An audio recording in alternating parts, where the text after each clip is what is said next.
এমনি শুনে যান আপনি আপনি শুনে যান ঘটনাটা। হ্যালো, আরে আপনার আমার কথা শুনে যান। আপনাকে তা আসার পরে আমি শুয়েছি বিছানাত, তো শুয়ে দেখলাম হ্যাঁ একটু ফেড অন্যরকম। তাই আমি জিগাইলাম, হ্যাঁ কিছু বলে না। আপনার বিরুদ্ধে অভিযোগ আপনার নাতির সাথে নেত্রকোনার মদনে আলোচিত মাদ্রাসা ছাত্রী গর্ভবতী হয়ে পড়ার ঘটনায় চাঞ্চল্যকর কিছু তথ্য আমাদের হাতে এসেছে। আমাদের আগের ভিডিওতে আমরা দাবি করেছিলাম এই ঘটনায় হুজুর আমানুল্লাহ সাগরকে ফাঁসানো হতে পারে।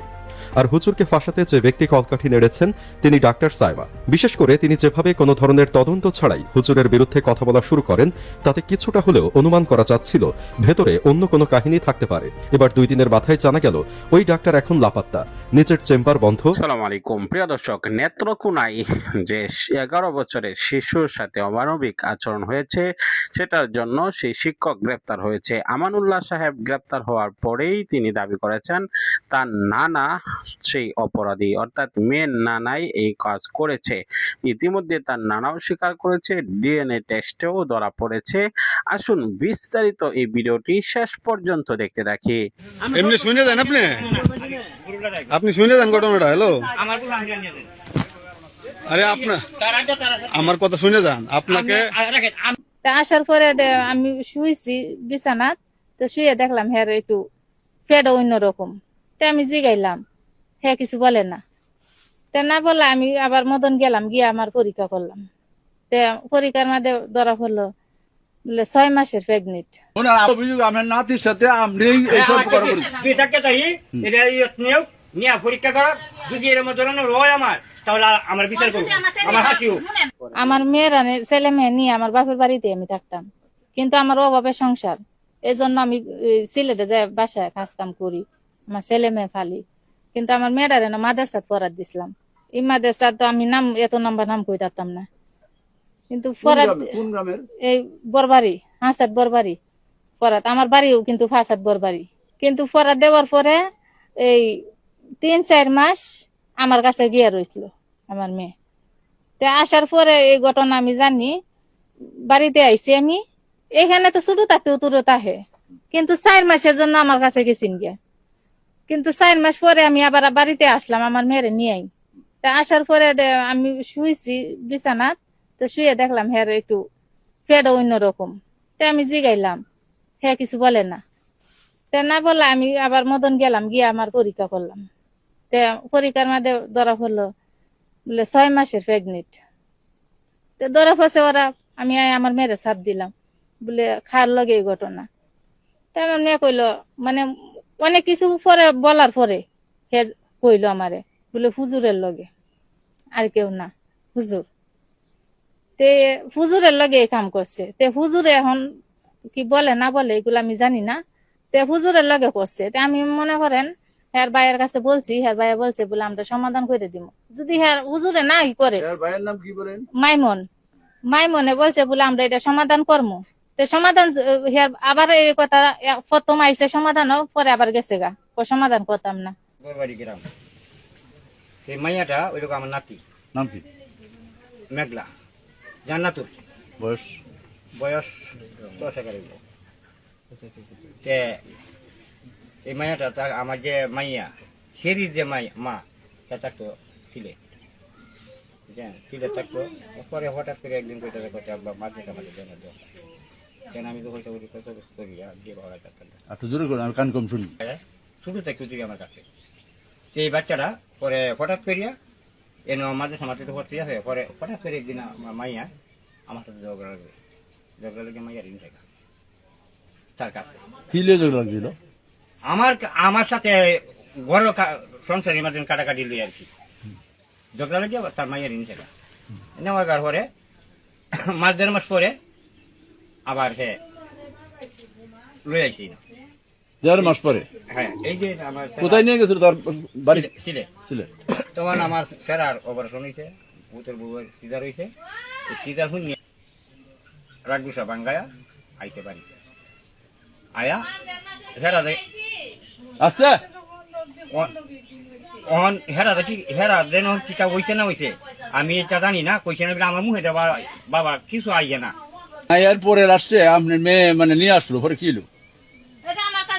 এখন তার কাছে যে ডাজি গাইছে না না আপনি বাড়ির মানুষ না বাড়ি মানুষ হইলো কি থাকবে আমি তাই আউরো আমি তাই এখন আপনি কি তাকে আদর করেন আপনার মেয়ের আপনার নাতির আদর করেন না? আদর করি যে সময় হয় আদর করি এমন সময় আছে যে আমি হাওড়ে তাই ওর কথা লই আপনারা নাচেন গা যান এই যে পরে লাস্টে এই যে লাস্টে চিন্তা করে আমাকে জানগা শুনুন অভিযোগ আপনার নাতির সাথে আপনি এই সম্পর্ক করেন। দুই থাকে তাই এটা নিয়োগ নিয়ে পরীক্ষা করা যদি এর মধ্যে ধরনের রয় আমার তাহলে আমার বিচার করবো আমার হাসিও শুনেন আমার মাইয়া যদি মিথ্যা কথা কয় আমার এবং মাইয়া মানে হাসি হইবো, ওই আমি মুন্সির নিজে বিরুদ্ধে বইলে যারা বলতেছেন এটা মানে অবাঞ্ছিত, এটা মিথ্যা কথা। মিথ্যা কথা এটা প্রমাণে যাক প্রমাণে গিয়ে দেহা প্রমাণ করি আয়োগ নির্দোষ হইয়া আর যদি আমি এর মধ্যে হয়ে থেকে তাই তা আমার হাসি হইব না কিন্তু আপনারা তো মেয়ে জানে, আপনারা জানেন না কেন এই ঘটনাটা? যাও ছেড়ে আরে কি আমার কাছে আচ্ছা কি আচ্ছা আরেকটা বিষয় আমার ম্যারেজে নিয়ে গেছি এখান থেকে 4 মাস 4.5 মাস আমার তার ছিল কিন্তু হুজুরে আমার কতদিন পর পর ফোন দিত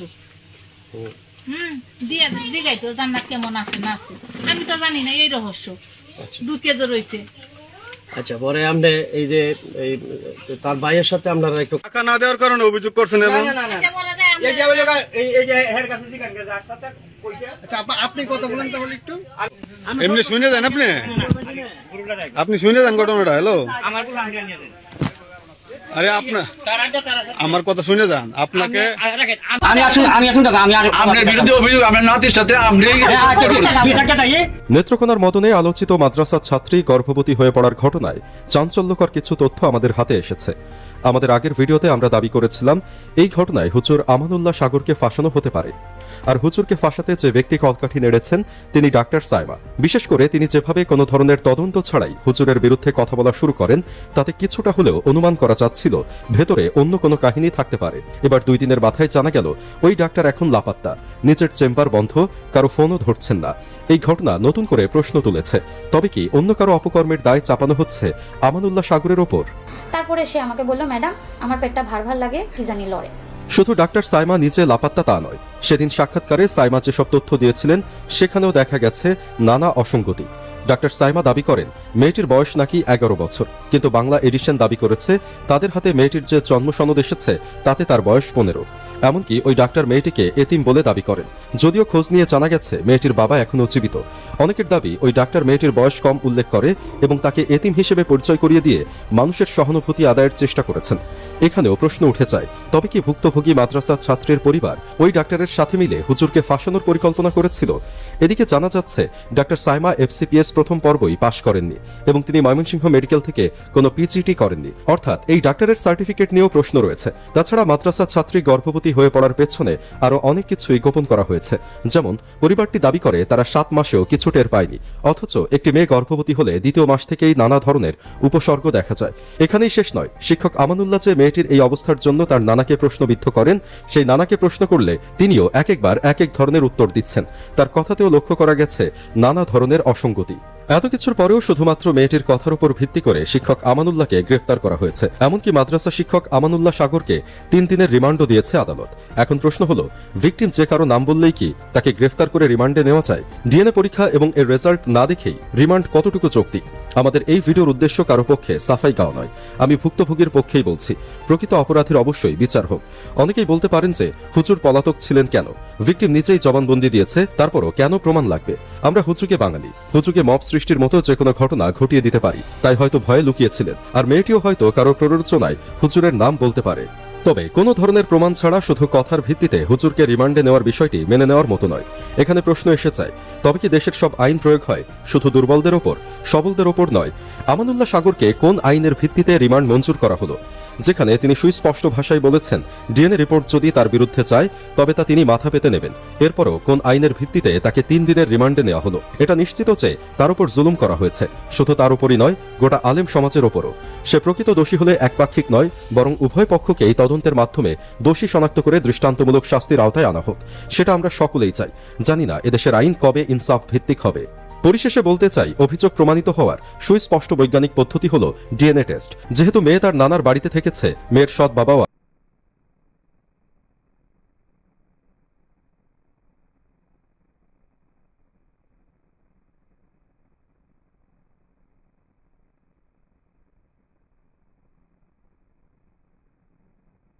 সম্পূর্ণ ভিডিওটি দেখলেন, বুঝতে পেরেছেন ভিডিওটি অত্যন্ত গুরুত্বপূর্ণ। আমরা কোনো ব্যক্তিগত তথ্য প্রকাশ করি না, আমরা সর্বদাই ব্রেকিং নিউজ আপডেট টপিকগুলো আপনাদের মাঝে প্রচার করে থাকি। অবশ্যই আমাদের চ্যানেলটিকে সাবস্ক্রাইব করে নেবেন, তাহলে নিত্য নতুন সকল আপডেট ব্রেকিং নিউজগুলো সর্বপ্রথম আপনার কাছে পৌঁছে যাবে। দেখা হচ্ছে পরবর্তী অন্য কোনো ভিডিওতে, সে পর্যন্ত ভালো থাকুন, সুস্থ থাকুন। আসসালামু আলাইকুম রহমতুল্লাহ।